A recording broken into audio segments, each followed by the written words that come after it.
ভিডিওটি পঞ্চম শ্রেণীর শিক্ষার্থীদের জন্য। প্রিয় শিক্ষার্থী বন্ধুরা, দেখো তোমাদের গণিত বইয়ের 65 পৃষ্ঠায় দশমিক সংখ্যা সংক্রান্ত এই ধরনের অঙ্ক রয়েছে।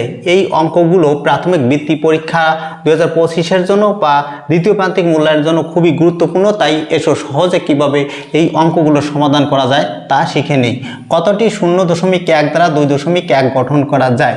এর জন্য আমাদের কি করতে হবে? 2.1কে আমাদের এই 0.1 দ্বারা ভাগ করতে হবে। যদি আমরা এক ঘর ডান দিকের দশমিক উঠিয়ে দিই তাহলে কত হচ্ছে? 21 ভাগ হচ্ছে কত?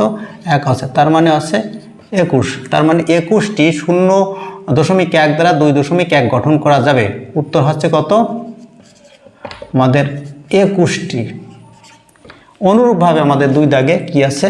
আমরা যদি এই দুই ঘর দশমিক উঠিয়ে দিই তাহলে আমাদের কত হচ্ছে?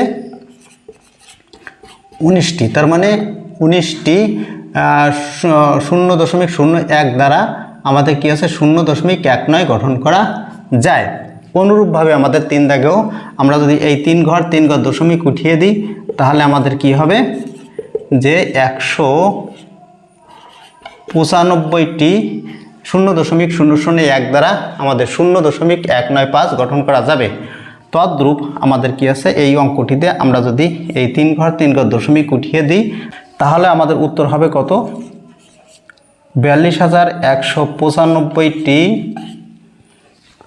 কি আছে? 0.001 দ্বারা 42.195 গঠন করা যাবে। আশা করি প্রিয় শিক্ষার্থী বন্ধুগণ এই ধরনের অঙ্কের সমাধান তোমরা সহজে বুঝতে পেরেছো। যদি পরীক্ষায় আসে তাহলে তোমরা পারবে। আর এরও গুরুত্বপূর্ণ ভিডিও পাওয়ার জন্য আমার চ্যানেলটি সাবস্ক্রাইব করে সাথে থাকার অনুরোধ রইল।